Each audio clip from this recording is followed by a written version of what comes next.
I'm Michael Weber, Artistic Director of Chicago's Porchlight Music Theater. Opening at the Knickerbocker Theater October 18, 1920, with music by Lou Hirsch, book by Otto Harbach and Frank Mandel, and lyrics by Otto Harbach, the Broadway hit Mary was one of the rare musicals produced by George M. Cohan that he neither directed, wrote, nor starred in. The story is of a young man who invents a portable house, expecting to make his fortune, but fails in the attempt. In turn, he strikes oil accidentally, thereby becoming wealthy, and so he is able to marry his sweetheart, the Mary of the show's title.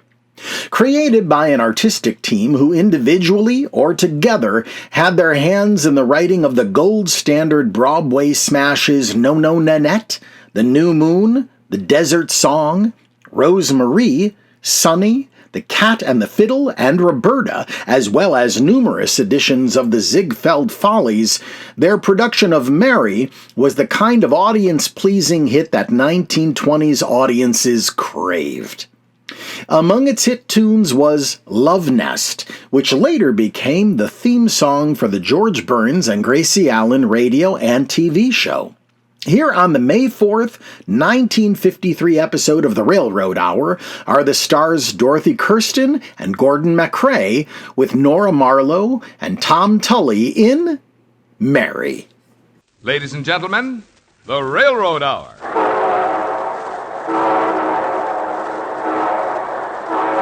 And here comes our star-studded show train.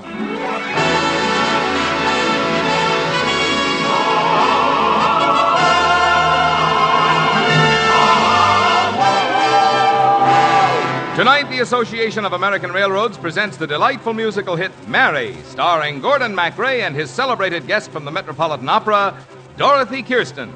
Our choir is under the direction of Norman Luboff, and our music is prepared and conducted by Carmen Dragon. Yes, tonight another memorable musical success is brought to you by the American Railroads, the same railroads that bring you most of the food you eat, the clothes you wear, the fuel you burn, and all the other things you use in your daily life. And now, here is our star, Gordon MacRae.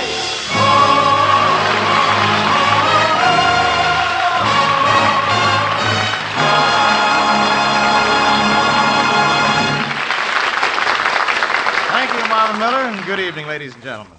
Say, Dorothy Kirsten, do you remember the 20s? Ha ha, the 20s. Yes, sirree, the 20s.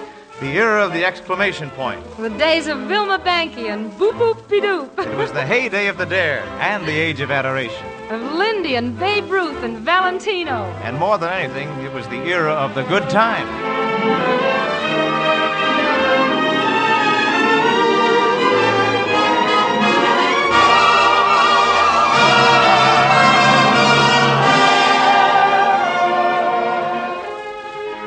And if you walk down Broadway to the Knickerbocker Theater on the night of October 18th, 1920, you would have seen in bright lights...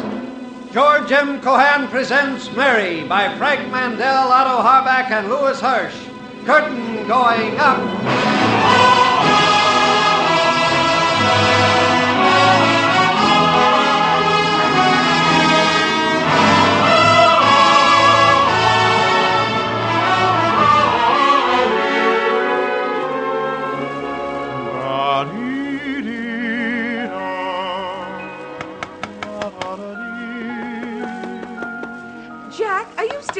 Around with that toy? Oh, now, Mom, it's no toy. It's a practical working model of the perfect little dream house. What's this? Hey. Be careful, Mom. You'll break off my front porch. Here, have a peek through the front window. You see, Mom, it's just a love nest, cozy with charm, like dove rest down on a farm. Hey, look at this. A veranda with some sort of friggin' barn. Then a kitchen where some rambler roses twine. Now look in the side window. There's a small room, a tea set of blue, Best ballroom, dream room for two, better than a palace with a gilded door. Is a love nest you can call home. Well, you'll never find a modern girl that would live in a house as tiny as this. Well, maybe not. But maybe yes. You don't have to work so hard on these things, dear. Now, look, Mom, I don't want to live on the money Dad left us. I want a career of my own. And if I can build houses like this model and make a lot of other people happy, why, well, then I'll be happy too. Well, finish it up, but it's just foolishness to me.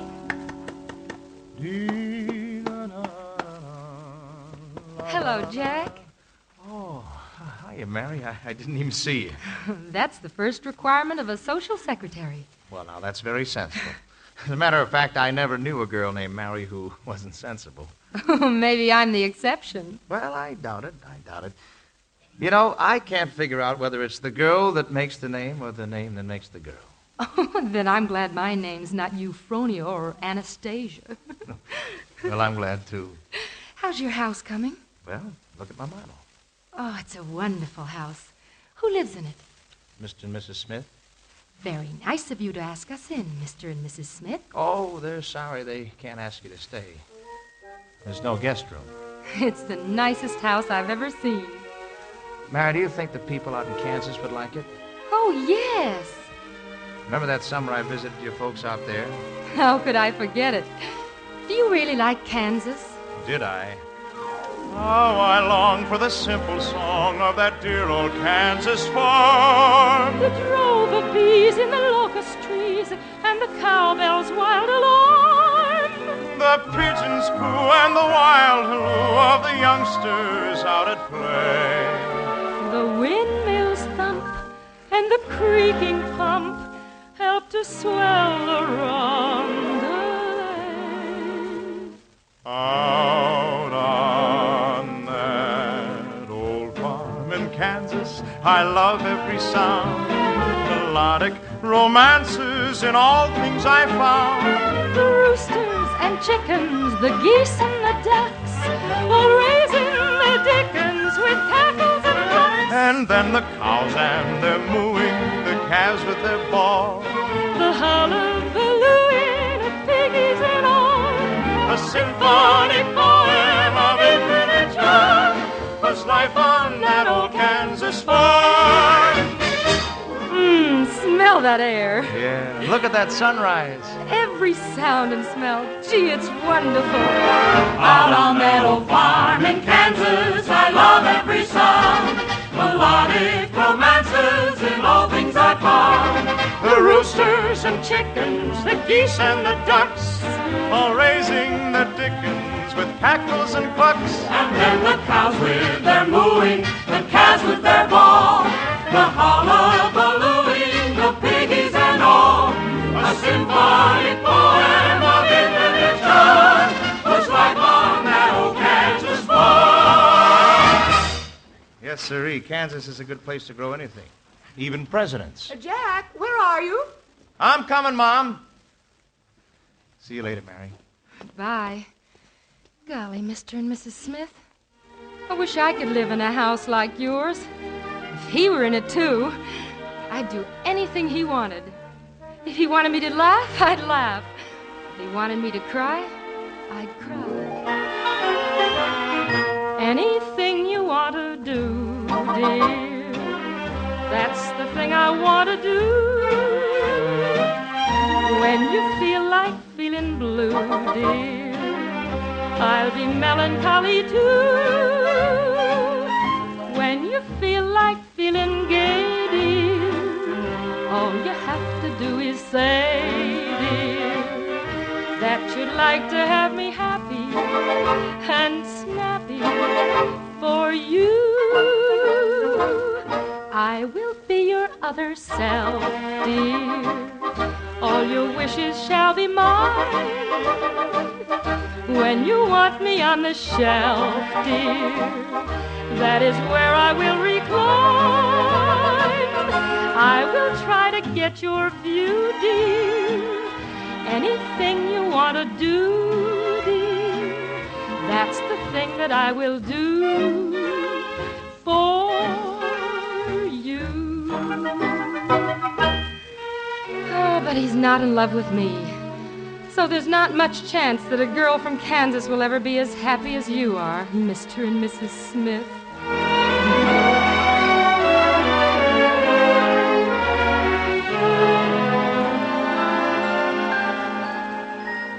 Your money is all gone. What did you say, Mr. Keith? One of the holding companies went bankrupt. Oh, it's not possible. What kind of an executor are you? Well, now, Mother, don't worry a bit. I'll help you. Oh, with what, Jack? With my houses. Oh, don't be silly. Nobody will ever buy those. I have one suggestion. If Jack happened to marry somebody wealthy... Mother, I will not marry for money. Oh, dear. Now, don't worry. I'll figure out something. He can be so stubborn. If I only had a daughter. Daughters always do what their mothers ask them to do. How about that social secretary of yours? Mary? Of course. Oh, Mary, would you come in here, dear? Did you want me, Mrs. Keene? Tell me, Mary, if I were in trouble, would you do something to help me? Something? I'd do anything. Good. That's my girl. Now, we'll dress her up, pass her off as your long-lost niece, and put her into society. What for? To get you married, of course. To somebody rich. Then you could look after Mrs. Keene. She's lost all her money. Jack, too? Jack, too. If I do this, would it help Jack continue his work? Building his houses and all? I suppose so. Well, then I'll do it.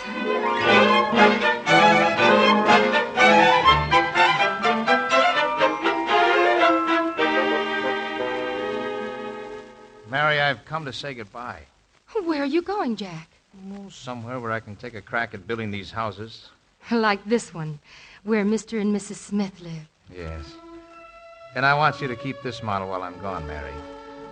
Meanwhile, I'm going to try to find a place where people would like to live in houses like this. Well, I'd like to. And I'm from Kansas. Why not there? Kansas? Why, Mary, that's an inspiration. New towns are springing up all overnight. A lot of young gals are marrying a lot of young guys. And they all need houses. This kind of house. Mary, you solved their problem and mine. Many builders there have been since the world began. Palace, cottage, mansion inn, they have built for man.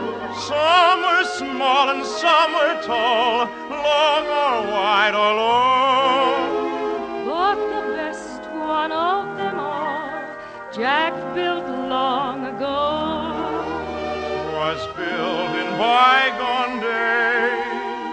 Yet millions sing its praise. Just a love nest, cozy with charm. Like a dove rest down on the farm. A veranda with some sort of clinging vine. Then a kitchen where some rambler roses twine. Then a small room, a tea set of blue. Best of all room, green room for two. Better than a palace with a gilded door.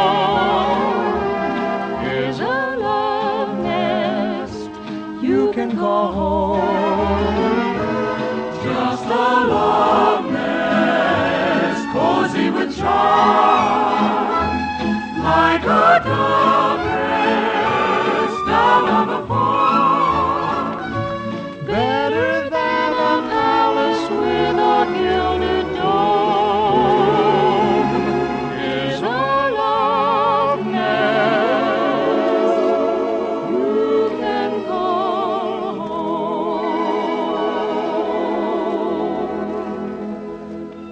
Well, I'm going to Kansas. And maybe someday you'll see on every hillside and in every valley the house that Jack built. With no Jack in his pocket. I'm going to Kansas, for Kansas I'm bound. I'm going to Kansas, where good things are found, where all life is sunny and efforts are crowned, where regular money comes out of the ground. With all your frivolous dances and pink teas I'm through. I'm looking for chances to dare and to do. Way out there in Kansas where golden days shine, it's Kansas, old Kansas for mine.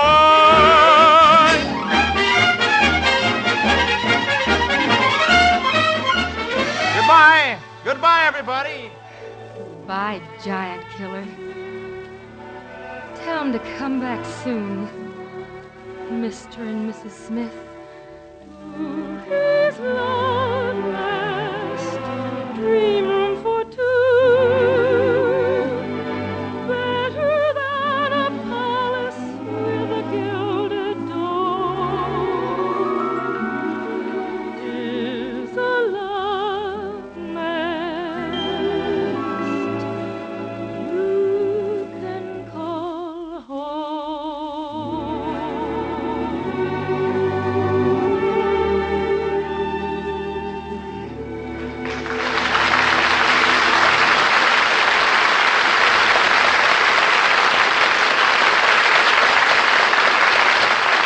We'll return in a moment for Act Two of Mary.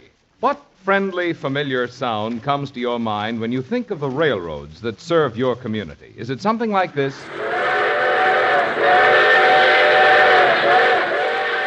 Yes, when you think about your railroads, you think first of the tremendous job of transportation they do. And that, of course, is their main job, providing the basic transportation your community and America need and must have. But transportation service isn't the only way in which the railroads contribute to your community. For example, do you know what important part the railroads play in making these sounds possible?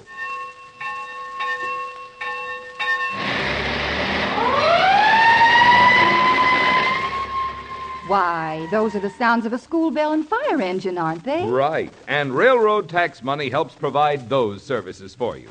Other railroad taxes go to help protect the health of your community, to help provide police protection, and to help build and maintain your public roads and streets. Now listen to these sounds. They're also a symbol of what your railroads mean to your community. Those sound like cash registers ringing to me. That's just what they are. They represent the money that enriches your community from wages paid to the railroad men and women who live and shop in your community. And they stand for money spent in your community for fuel, supplies, and materials needed by your railroads. Yes, in many ways, every individual railroad is a hometown partner of each one of the communities it serves, and a good friend and neighbor to every individual living and working in that community. Hi, this is Porchlight Music Theater Design Associate Ani Wright. If you value programming like this, please consider making a donation today at porchlightmusictheater.org. We appreciate your consideration and hope you enjoy the show. Now here is Act Two of the Lawrence and Lee version of Mary, starring Gordon MacRae as Jack and Dorothy Kirsten as Mary.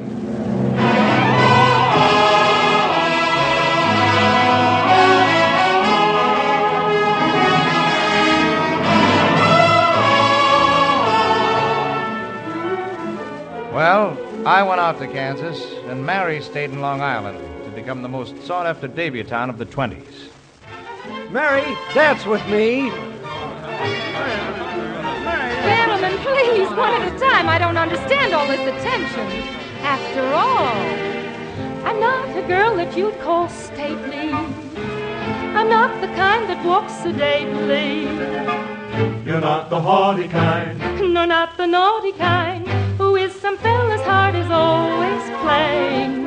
I'm not the girl that you'd call queenly, who floats her way through life serenely.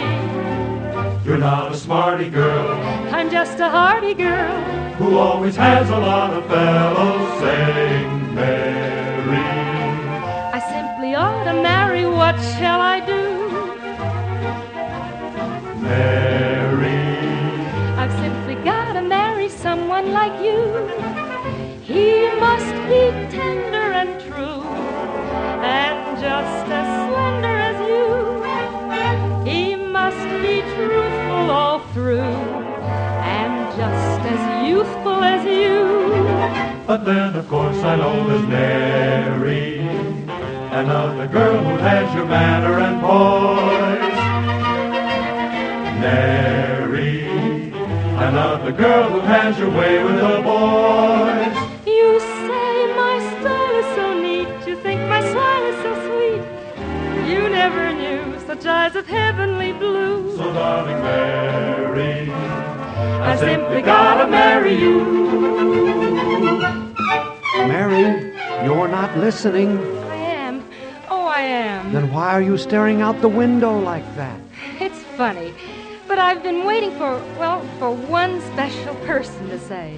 Mary, I simply ought to marry. What shall I do?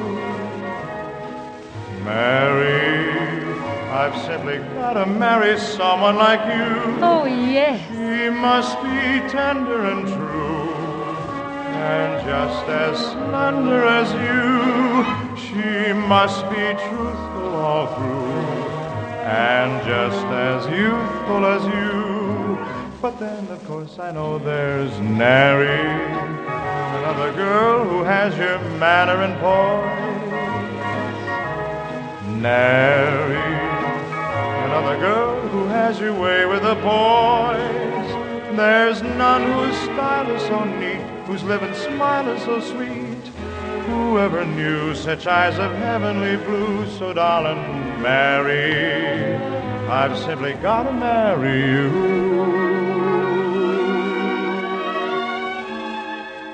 Now all of you forgive me, please.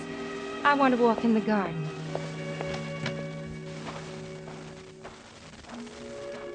Good evening, Mr. and Mrs. Smith. I hope you don't mind my sharing Jack's little house with some bluebirds. Oh, there's only one. What's the matter? Are you waiting for another bird to fly back home? Well, so am I. Lonely little bird, lonely little bird, does your mate make you wait? Is your call unheard? Flocks come fluttering nigh, then they go sailing by. But the one you love the best keeps on flying, though you're sighing, hoping he'll come home to rest. That's the reason why you're lonely, so am I.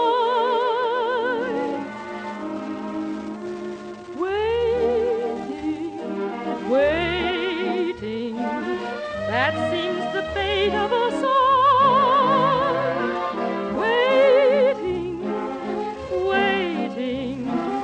Waiting for someone to go. Croaks we know, say hello. But that someone, oh, but that someone seems slow. Do you suppose he'll ever come home? Ever?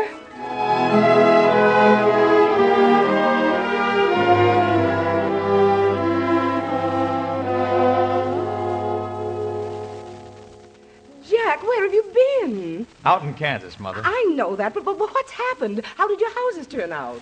Terrible. I bought a piece of ground, set up one of my houses, and dug a well. Well? Well, I struck oil. Oil! Oh, you poor boy! Oh, Mother, let me tell you about digging for oil. It's great. But it's really wonderful. Way out west, 'neath the burning sky, way out west where the oil fields lie, night and day you hear men cry, deeper, let's dig a deeper. All day long you can hear the pling, pling, pling, pling of the drills that cling, clink as the black holes ever sing, deeper, forever deeper, and up and down as the sharp harp will swing. This is the song that the oil men sing. Deeper, deeper, going deeper, down, down, down into the ground, crashing through 1,000 feet of soil, smashing walls that hide the inky oil. We'll keep her going deeper. Down for China we are bound. There maybe we'll lose the darned old drill, but darn her, we'll go deeper still. Deeper, deeper, going deeper. Down, down, down into the ground, crashing through 1,000 feet of soil, smashing walls that hide the inky oil. We'll keep her going deeper. Down for China we are bound. There maybe we'll lose the darned old drill, but darn her, we'll go deeper still.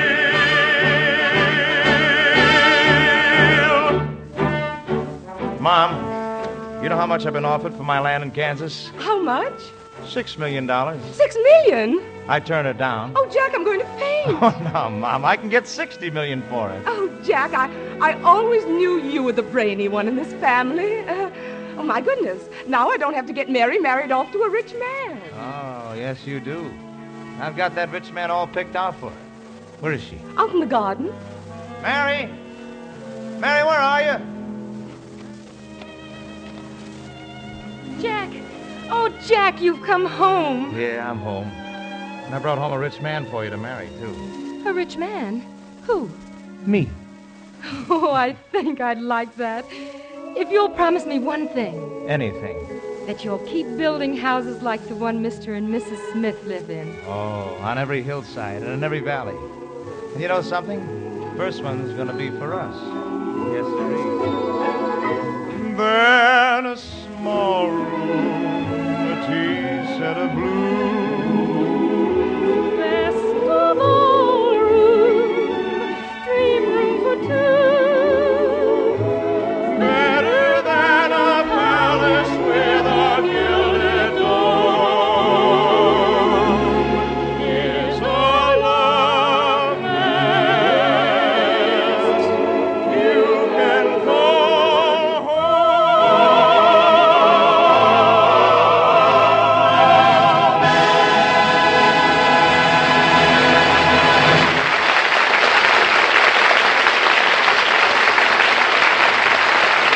Thank you, ladies and gentlemen.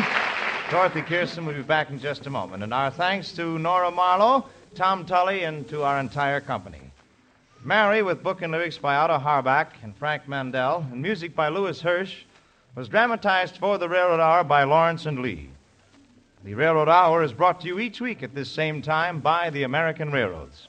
Marvin? What do your railroads mean to your community? Actually, they're much more than a safe, comfortable, convenient way to get from here to there. They're much more even than part of the nation's basic transportation system, moving more tons of freight more miles than all other forms of transportation combined.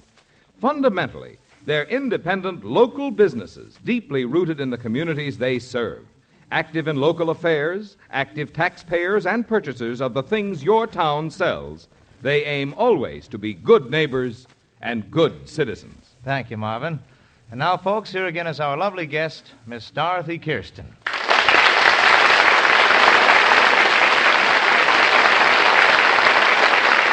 Thank you, Gordon.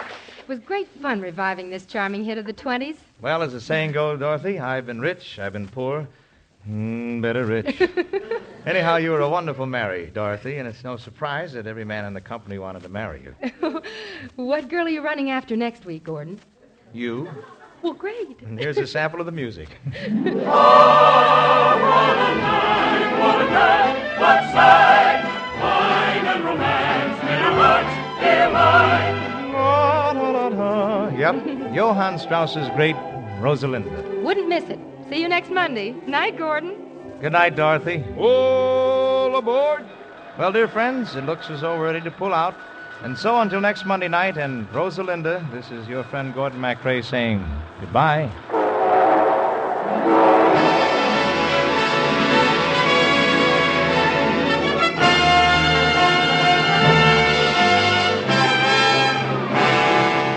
Mary was presented by special arrangement with the Tams Whitmark Music Library. Gordon MacRae may soon be seen co-starring in By the Light of the Silvery Moon in Technicolor. Our choir was under the direction of Norman Luboff, and our music was prepared and conducted by Carmen Dragon. Until next week, this is Marvin Miller saying goodnight for the American Railroads.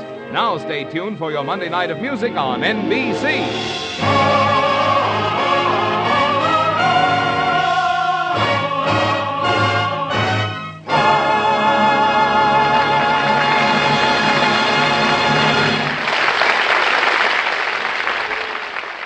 Tonight, The Voice of Firestone features Eugene Conley on NBC.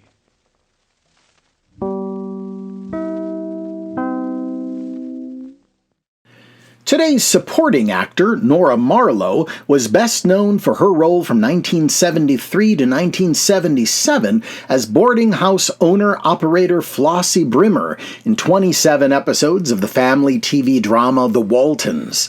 Marlowe also played Sarah Andrews in 23 episodes of the TV sitcom The Governor and JJ, starring Dan Daly. And she was cast in films such as The Thomas Crown Affair, North by Northwest, and Westworld.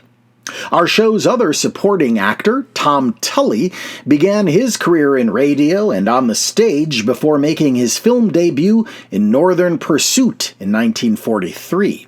Subsequently, he was nominated for an Academy Award for his supporting role in the Caine Mutiny in 1954. In 1960, Tully was honored with a star on the Hollywood Walk of Fame for his contributions to the film industry. Theaters across the country need your support now, more than ever. We hope you'll consider a donation to Porchlight Music Theater today. Just go to porchlightmusictheater.org. Until next time on Classic Musicals from the Golden Age of Radio, I'm Michael Weber.